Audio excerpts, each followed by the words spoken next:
اعوذ باللہ من الشیطان الرجیم بسم اللہ الرحمن الرحیم الحمد للہ رب العالمین والحمد للہ الذی ہدانا لہذا وما كنا لنهتدي لولا ان هدانا اللہ ثم الصلاة والسلام علی اشرف الانبیاء والمرسلین خاتم النبیین شفیع ذنوبنا وطبیب قلوبنا ابی القاسم محمد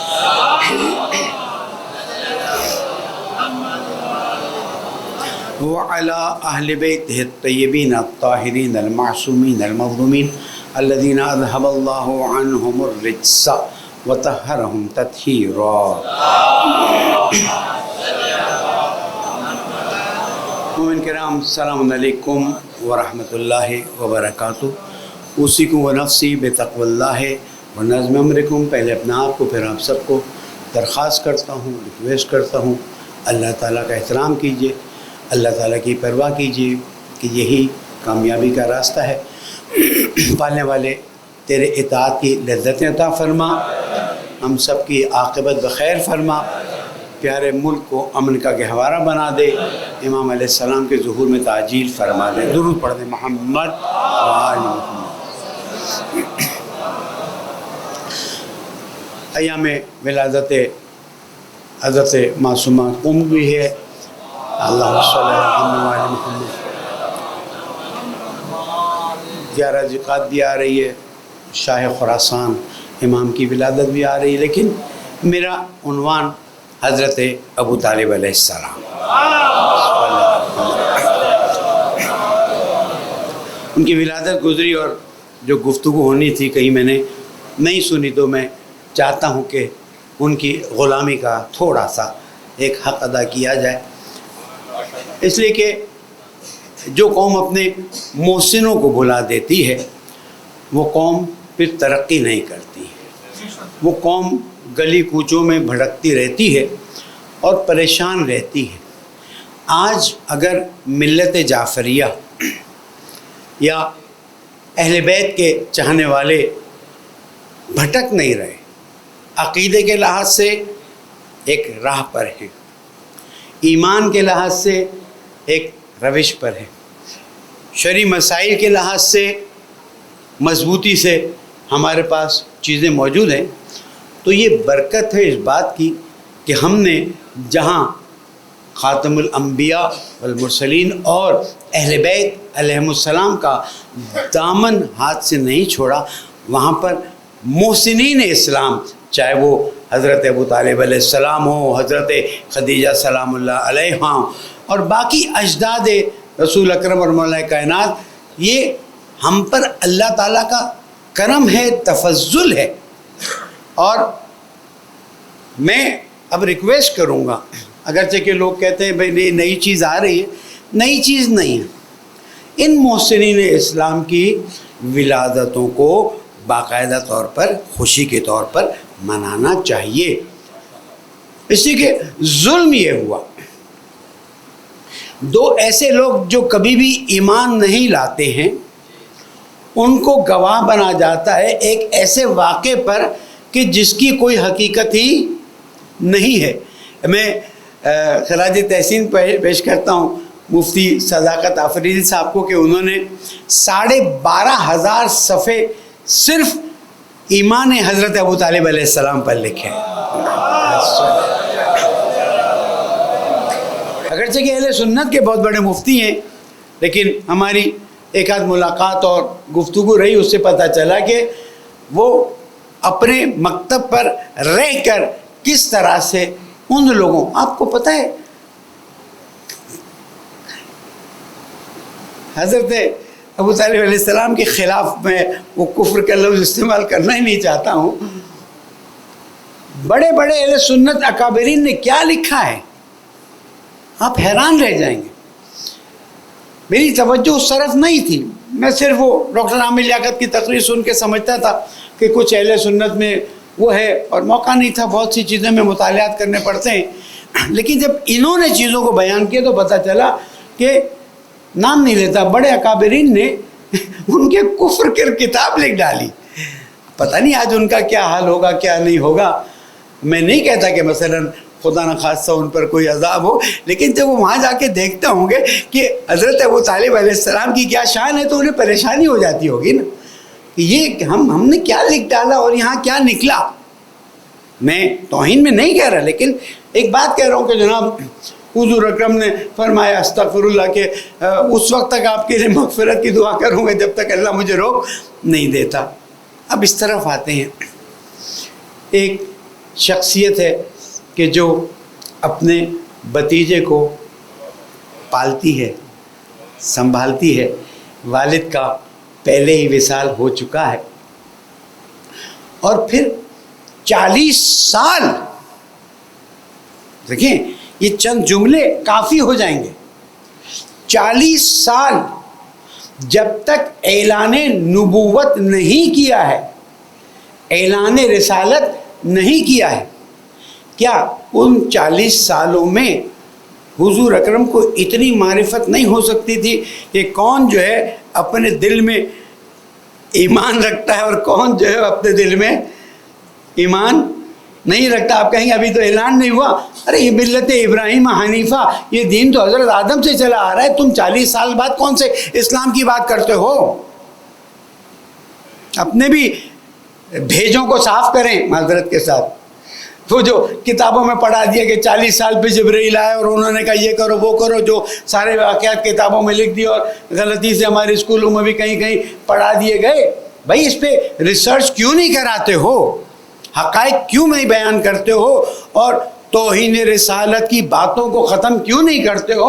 اس لیے کہ اگر کسی رسول کو 40 سال پر پتہ چلے کہ انہیں رسول بنایا گیا ہے اور کہا جائے پڑھو، رکے میں کیا پڑھوں، مجھے پڑھنا نعوذ باللہ نہیں آتا ہے، اور اسے پڑھایا جاتا ہے، پھر زوجہ محترمہ جو ہیں انہیں لے کر ایسے شخص کے پاس چلی جاتی ہے جو کبھی ایمان نہیں لایا، تو ایسے رسول کے مقابلے میں اگر کرسچن آ کے کہیں ہمارا رسول تو پیدائشی رسول تھا، پھر موبائلہ بھی صحیح ہو جاتا. نہیں، کنتو والآدم بین الماء والطین، میں تھا ابھی تو آدم پانی اور مٹی کے درمیان تھے، اور انا وعلی من نور واحد، میں اور علی ایک ہی نور سے. تبھی تو کہا انفسنا وانفسکم، تم اپنے نفسوں کو لاؤ، میں اپنے نفس کو لاتا ہوں، اور رسول اکرم کو کوئی اور نفس نہیں ملا، اس لیے کہ وما ینطق عن الہوا، ہوا و ہوس سے وہ نہ کام کرتے ہیں نہ بولتے ہیں. اور لے کر گئے تو اس کو لے گئے جس کا نام امیر المومنین علی بن ابی طالب علیہ السلام.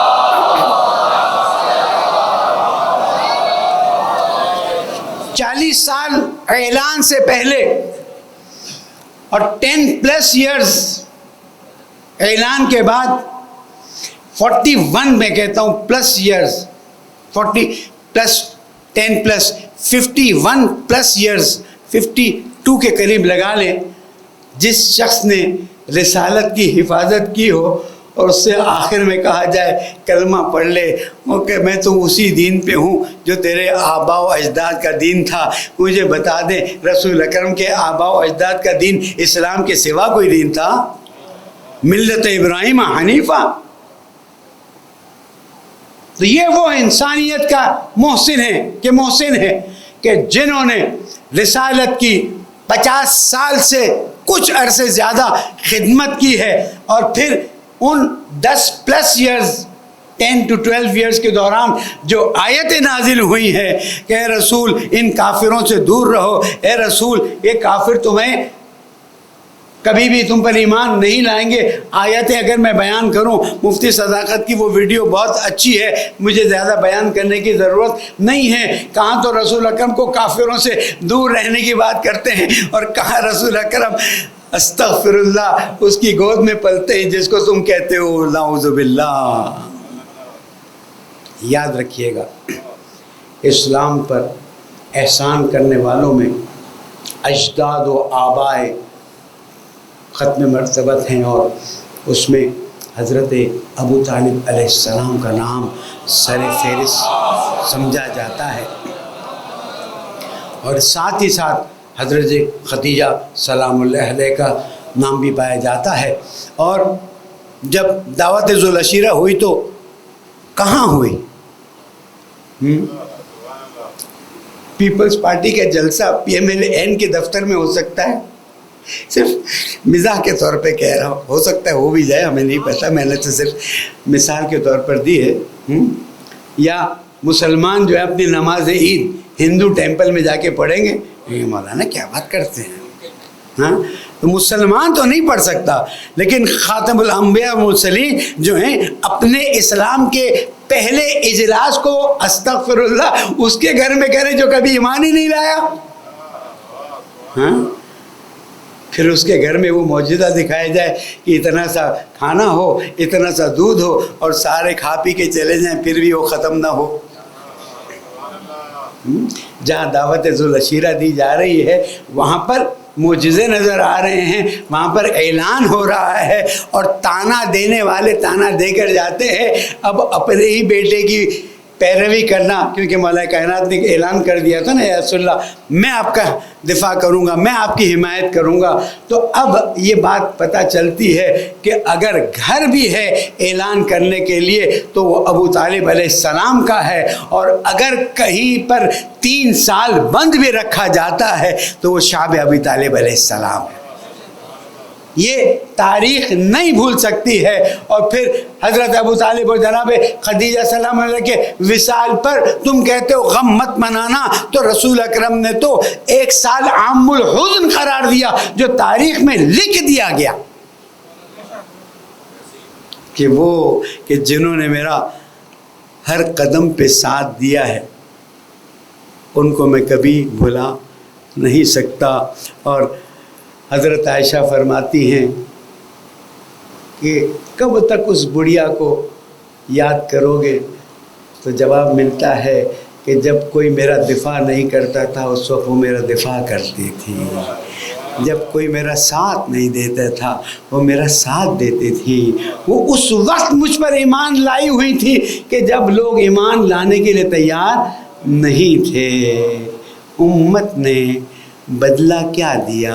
امت نے بدلہ یہ دیا کہ رسول اکرم کے ساتھ دینے والوں کو ان لوگوں کے ذریعے جو اسلام بھی لائے تو 21 سال بعد لائے ہیں،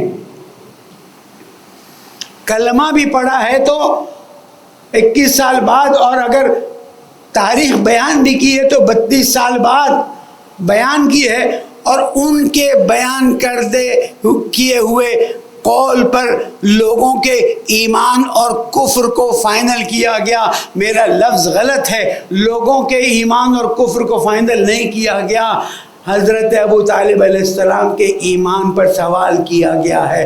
امت آج اپنی روش کو چیک کرے،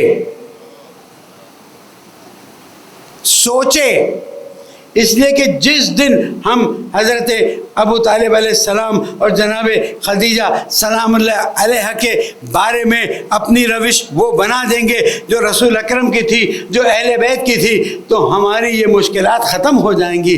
پھر ہمیں ٹکڑے ٹکڑے کوئی نہیں کر سکے گا، کوئی ہمیں گمراہ نہیں کر سکے گا، کوئی ہمیں دوسرے راستے پر نہیں ڈال سکے گا۔ اور اگر یہ پہلے ہی کر دیتے تو نہ خاتون جنت کا دروازہ جلایا جاتا، نہ مولا کائنات کے سر پر ضربت لگائی جاتی، نہ جنت کے جوانوں کے ایک سردار کے جنازے پر تیر برسائے جاتے، اور نہ کربلا میں جنت کے جوانوں کے ایک سردار کے لاشے کو پامال کیا جاتا، اور نہ رسول زادیوں کی چادریں چھینی جاتی۔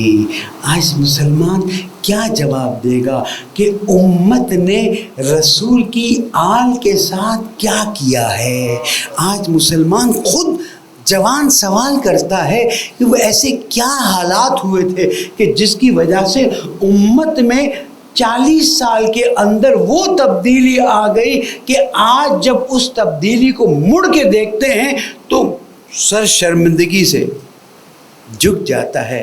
اس کی وجوہات میں سے ایک وجہ یہی ہے کہ جس نے اسلام پر احسان کیا، وہ نہیں کہتے ہم نے احسان کیا، لیکن آج تاریخ بتاتی ہے جس نے اسلام پر اپنی چادر کا سایہ ڈالا اس کو تم نے وہ کہہ دیا اور اس پر تم مصر رہے، اس پر تم نے کتابیں لکھی، اچھا نہیں کیا۔ آج بھی واپس آ جاؤ، حق کی طرف آ جاؤ، اور میرا سلام ہو ان اہل سنت مفتیان حضرات پر، ان اہل سنت حق کی تلاش پر نکلنے والوں پر کہ جنہوں نے حق کی تلاش کی ہے اور دلیل کے ساتھ۔ اور عجیب بات یہ ہے، سوال کرنے والے نے اس مفتی سے سوال کیا کہ آپ کی کتاب کو جب میں نے دیکھا تو نہ آپ نے اہل سنت کی کسی کتاب سے کوئی دلیل دی ہے، نہ شیعوں کی کسی کتاب سے دلیل دی ہے۔ انہوں نے کہا کہ اہل سنت کی کتاب میں تو دلیل کہاں سے لاتا، اس لیے کہ تاریخ میں وہ چیزیں ڈال دی گئی ہیں جن کا فلٹر کرنا مشکل ہے، اور شیعوں کی کتاب سے لاتا تو مجھ پر الزام ہو جاتا۔ میں نے اللہ کی کتاب سے دلیل ڈال دی ہے۔ پالنے والے ایسے حق کی تلاش کرنے والوں کی حمایت فرما، ان کی توفیقات میں اضافہ فرما، امت مسلمہ کی رہنمائی فرما۔ اے اللہ، ہم گناہ گار ہیں، خطا کار ہیں، لیکن ہم خوش نصیب ہیں کہ در اہل بیت پر ہیں۔ قیامت تک ہماری نسل کے ہر بچے اور بچی کو اس در پر باقی رکھنا۔ میرے پیارے ملک کو امن کا گہوارہ بنا، دشمنان اسلام کو نابود فرما، ہماری دعاؤں کو قبول فرما، ہماری پریشانیوں کو دور فرما۔ اے رب العزت، جو ہاتھ تیری بارگاہ میں اٹھے ہیں اہل بیت کا واسطہ، ان ہاتھوں کو خالی ہاتھ واپس مت لوٹا۔ مرحومین شہداء کے درجات کو بلند فرما، بے گناہ اسیر لاپتہ جوانوں کو واپس لوٹا دے، ہماری موت کو اہل بیت کی محبت پر قرار دے، آنے والے دنوں کو ہمارے لیے مبارک قرار دے، پوری دنیا میں امن قائم فرما دے، زمانے کے امام کے ظہور میں تعجیل فرما دے۔ بسم اللہ الرحمن الرحیم۔ والعصر ان الانسان لفی خسر الا الذین آمنوا وعملوا الصالحات وتواصوا بالحق وتواصوا بالصبر، صدق اللہ العلی العظیم۔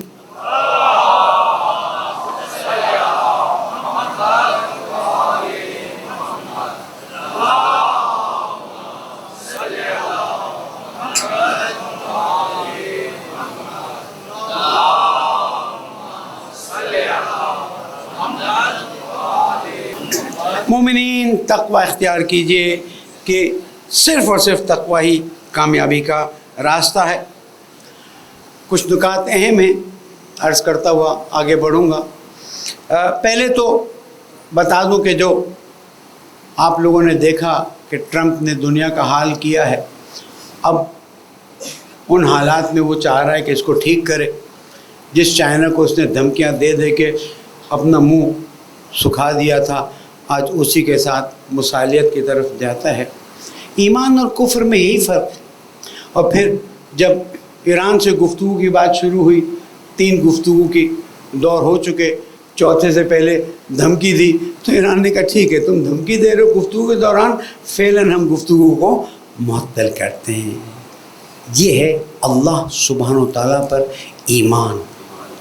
اور جب تک امت مسلمہ اللہ سبحانہ و تعالیٰ پر پورا ایمان نہیں لائے گی اور وہ طریقہ نہیں اپنائے گی جو حضور اکرم اور اہل بیت علیہ السلام نے بتایا ہے، ہمارا حشر اس سے بھی بدتر ہوگا۔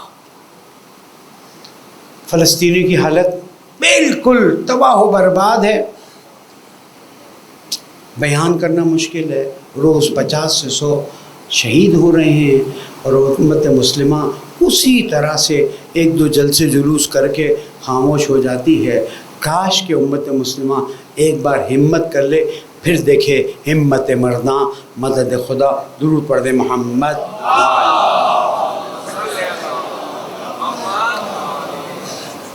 پلوامہ کا اثر کیا ہوا؟ جو ٹیررزم کا واقعہ ہوا ہے، اس کا اثر یہ ہوا کہ 2500 کشمیری بھائیوں کو گرفتار کر لیا گیا، بہت سو کے مکان جلا دیے گئے، مسمار کر دیے گئے۔ ہندواٹا کے لوگ اب ہندوستان کے اندر مسلمانوں پہ، میں نے اپنی آنکھوں سے لیٹسٹ ویڈیوز دیکھی ہیں، یہ آپ کی مہربانی ہے کہ ہمارا خطبہ ہندوستان پتہ نہیں کہاں کہاں بنگلہ دیش جاتا ہے، وہاں سے پھر چیزیں ہمیں لوگ بھیجتے ہیں۔ حیران کرنے والوں پر تعجب ہے کہ انہوں نے نہیں سوچا کہ ہمارے ہی مثلاً ہندوستانیوں پر کیا ہوگا، اور اگر مسلمانوں نے کیا ہے تو ہمارے مسلمانوں پر کیا ہوگا، اور اگر کسی اور نے کیا ہے۔ اس کے اثرات بہت دور رس رہیں گے. اور میں واقعاً کشمیر کے حالات کو دیکھ کر دعا کرتا ہوں کہ خدا نہ خواستہ غزہ جیسے حالات وہاں قائم نہ کیے جائیں. ان کشمیر بھائیوں بہنوں کے لیے صلوات پڑھ دیں محمد والے.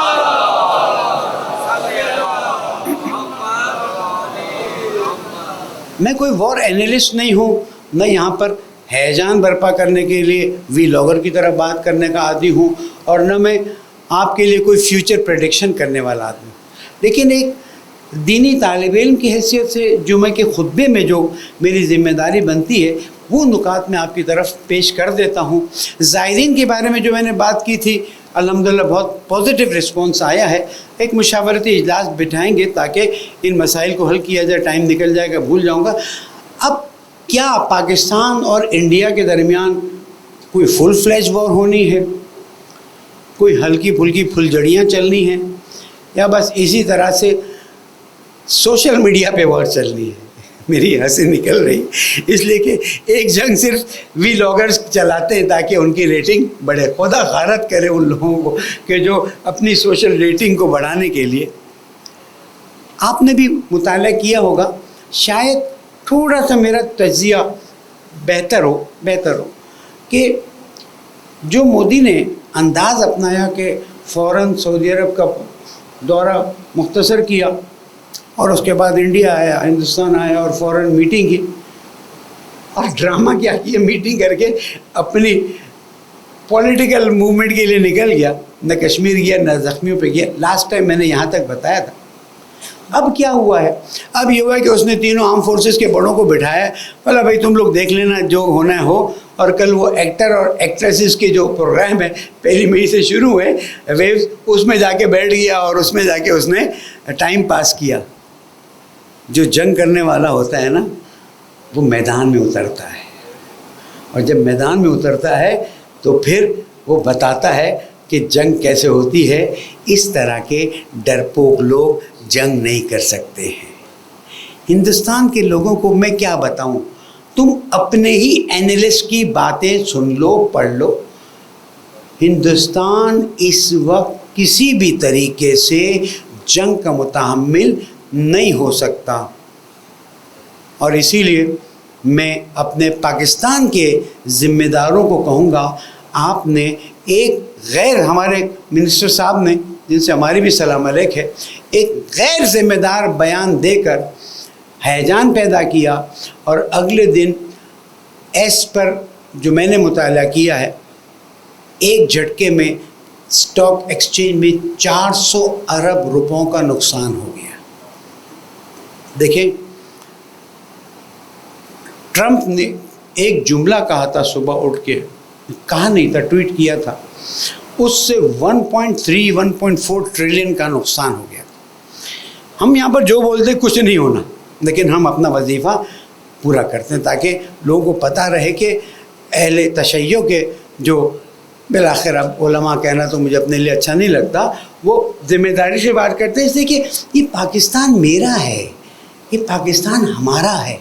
اس پاکستان میں ہم کھل کے عزاداری کرتے ہیں. مسائل آتے ہیں، لیکن پھر مجھے کسی نے کہا مولانا آپ اس طرح سے کہتے ہیں عزاداری کھل کے کرتے ہیں، اتنے پرابلم آتے ہیں. میں نے کہا بسم اللہ، میرا جمعہ ہے، آپ یہاں کھڑے ہو جائیے، میں یہاں کھڑا ہو جاتا ہوں، میں اپنے پوائنٹس لاتا ہوں، آپ اپنے پوائنٹس لائیے. آپ بتائیے عزاداری میں کھل کے کتنا کام ہوتا ہے اور کتنی مشکلات آتی ہیں.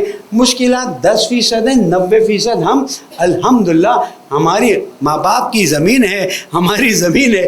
کسی مائی کے لال میں ہمت نہیں ہے کہ ہمیں عزاداری سے، واضح ہے یہ بات.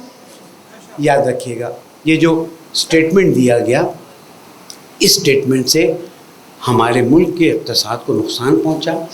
بہت سے فورن فنڈز جو ہیں وہ نکل گئے، اور ہم آلریڈی کرائسس میں تھے، مزید کرائسس میں آ گئے ہیں. امریکہ نے بھی ٹون چینج کر لیا. پہلے دن کا امریکہ کا ٹون اور پرسوں سے امریکہ کا ٹون چینج ہو گیا ہے. پہلے وہ کھل کے ہندوستان کی طرف کر رہا تھا، اب دونوں کو ملا کے بات کر رہا ہے. لیکن حکومت کو میں ایک نصیحت کروں گا. اب میری نصیحت کا کیا ہے، لیکن بعض مرتبہ پہنچ جاتی ہے بات میں، مجھے وہاں سے اس کی وہ بھی ملتی ہے. چائنا نے بہت مثبت کردار ادا کیا ہے، اگرچہ کہ میں پاکستان میں چائنا کی انویسٹمنٹ کا بالکل حامی نہیں ہوں. میں چند سال پہلے کہہ چکا ہوں اس کے دور رس منفی اثرات ہیں. لیکن اگر کسی نے ابھی اچھا کیا ہے تو مجھے کہنا ہوگا کہ چائنا نے سب سے پہلے مثبت رول ادا کیا ہے، اس کا ہم شکریہ ادا کرتے ہیں. اور دوسرے مرحلے پر ایران نے بہت مثبت رول ادا کیا ہے، اس پہ بھی ہم شکریہ ادا کرتے ہیں. پاکستانی حکومت کو مڑ کے دیکھنا ہوگا کہ پیچھے کتنے لوگ کھڑے تھے اور کتنے لوگوں نے ہمارے خلاف سٹیٹمنٹ دیا ہے، تاکہ ہمارے آئندہ کی پالیسیز. اب یہ بات واضح کرنا چاہتا ہوں کہ اگر کہنا تو مجھے اور بھی کچھ تھا، کہ اگر ایک جملہ کہتا جاؤں پھر میں بات کرتا ہوں کہ ہمیں چاہیے کہ ہم چوتھے امام علیہ السلام کی وہ دعا ضرور پڑھ دیں. محمد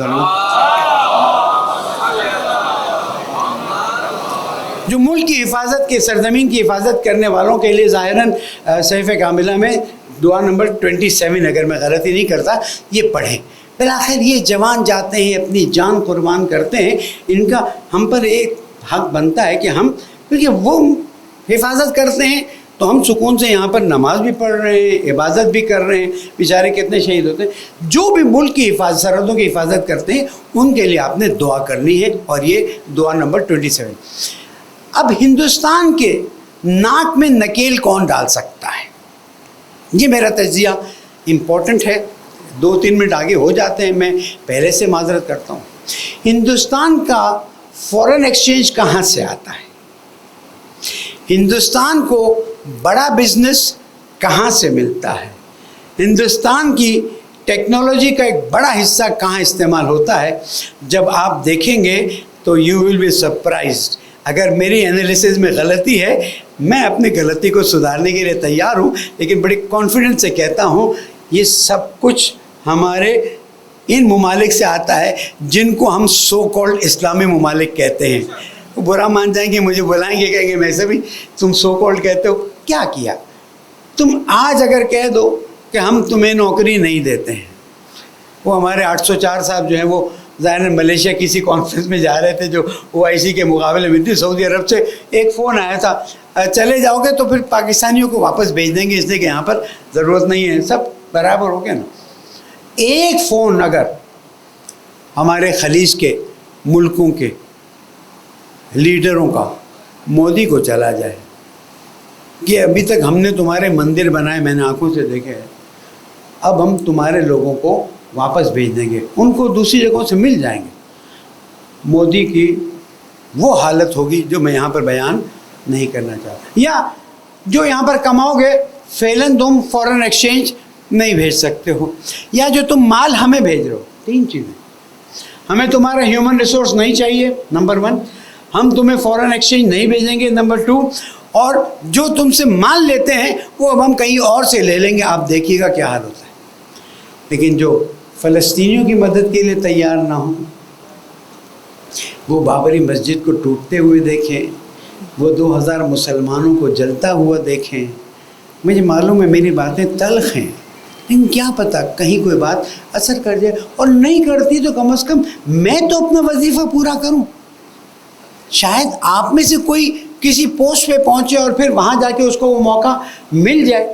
عزیزان کرام، اگر یہ امت ایک کلمے پر کھڑی ہو جائے اور اللہ کو اپنا اللہ مان کر، رسول کو اپنا رسول مان کر، آپ کہیں گے وہ اللہ کو اللہ مانتے ہیں، وہ اللہ کو اللہ مانتے لیکن اپنا اللہ نہیں مانتے.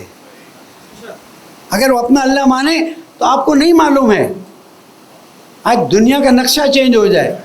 بہت میں نے مطالعات کیے ہیں کہ کس طرح سے سلطنت عثمانیہ کو گرایا گیا، کس نے گرایا، کیسے گرایا، اور پھر یہ عرب ملک کیسے بنے. یہ یہاں پہ بیان کرنے کے موقع نہیں ہے، اور میں جب اس پوسٹ سے ہٹوں گا تو میں انشاءاللہ ان چیزوں پر اپنے ولاگز بنانا شروع کروں گا. آج بھی اگر ترکی کا خائن نکال دیا جائے، اور انشاءاللہ نکال دیا جائے گا، اور وہ لوگ کہ جو مسلمانوں کے خلاف خیانت کر رہے ہیں جان بوجھ کر، یہ نکال دیے جائیں، اور امت دیکھیں امت کتنی مضبوط ہے کہ دنیا کا 23% ہے زیادہ، لیکن میں احتیاطاً بات کر، آئل یہاں سے نکلنا بند ہو جائے سب بند ہو جائے گا. شاہ فیصل کو کیوں قتل کیا گیا، معمر قذافی کا کیا ہوا، باقی باتیں چھوڑ دیجئے. اس لیے کہ یہ امت مسلمہ کو ایک پلیٹ فارم پر لانا چاہتے تھے، لیکن جب OIC کی میٹنگ میں فیصلے ہوئے تو دشمنوں نے دیکھ لیا کہ ان فیصلوں کو کیسے اوور ٹرن کرنا ہے، اور وہ نقصان ہوا. آج بھی ہم کمزور نہیں ہیں، آج بھی ہمارا ایمان مضبوط ہے، اور ہم پاکستانی یہاں سے پچھلے کی جمعے کی طرح پھر اعلان کرتے ہیں کہ اگر ملک کو ضرورت پڑی تو ہم اپنے پاکستان کے دفاع کے لیے کھڑے ہوئے ہیں، اور ایک قدم بھی پیچھے. اور یہ ہمارا اس سرزمین سے عہد ہے، اگرچہ کہ میرا پارا چنار اس وقت مشکلات میں ہے، اور بھی مسائل ہیں، لیکن یہ وقت نہیں بنتا ہے مسنگ پرسنز کا اٹھاؤں پارا چنار. یہ وقت ہے. ویسے وہ جو گراف ہے ٹینشن کا وہ نیچے آ چکا ہے، جب میں آ رہا تھا وہ ایک انڈیکس سے وہ دیکھا جاتا ہے، وہ مسئلہ نہیں ہے. لیکن آج بھی ہم اعلان کرتے ہیں کہ پاک سر زمین ہماری دھرتی ہے، اور اس پر کہیں سے بھی اگر غلط نظر سے کسی نے دیکھا یا حملہ کیا تو ہم اس کے دفاع کے لیے تیار ہیں. پالنے والے ہمیں ہمت کے ساتھ اپنے وطن عزیز کا دفاع کرنے کی توفیق عطا فرمائے. تمام اسلامی ممالک کو ایک ہو کر دشمنان انسانیت کا مقابلہ کرنے کی توفیق عطا فرمائے. مودی اور اس کے اسلام دشمن ساتھیوں کو نابود فرما. ہمارے پیارے کشمیری بہن بھائیوں کے مسائل کو حل فرما. اے رب العزت دلوں کے حالات بہتر جانتا ہے، ہماری حاجات کو روا فرما. رہبر معظم، قائد محترم، مراج اعظام سب کی توفیقات میں اضافہ فرما. اے رب العزت ہماری موت کو اہل بیت کی محبت پر قرار دے. اقتصادی مسائل کو حل فرما دے، امنیتی مسائل کو حل فرما دے.